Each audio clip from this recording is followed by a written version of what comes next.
Come vedete stanno andando ai rispettivi pullman i 5.000 bambini oggi protagonisti di Primo Sport, una giornata a conclusione di un progetto che ha visto l'attività motoria entrare nelle scuole. Dal secondo anno della scuola dell'infanzia fino alla classe terza delle scuole primarie in 14 istituti comprensivi di Padova e 9 scuole dell'infanzia comunali sono entrati e hanno fatto lezione 60 laureati in scienze motorie che hanno proposto il primo sport, ossia l'avviamento alla pratica sportiva, condita di gioco, colore e allegria, come ci racconta uno di questi laureati che ha partecipato alla giornata conclusiva del progetto allo stadio Colbacchini e Larcella. I corsi sono corsi di educazione motoria, quindi danno delle basi motorie.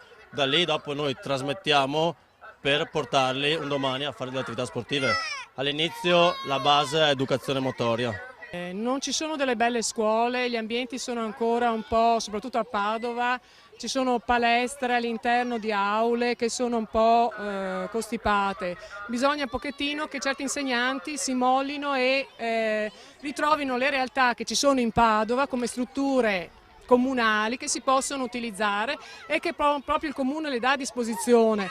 È la dimostrazione di un impegno per la salute dei nostri ragazzi, perché anche attraverso lo sport si sta meglio con gli altri e con se stessi e si impara molto meglio. Negli ultimi anni il progetto ha coinvolto 20.000 bambini, 4.000 all'anno, e continuerà anche nei prossimi 2 anni con gli stessi studenti fino al termine della scuola primaria.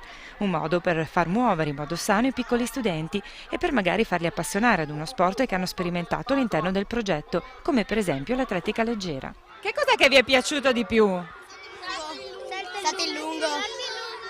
E perché salto in lungo? Saltare nella sabbia. E oggi che cos'è che ti è piaciuto di più? Diciamo salto in lungo.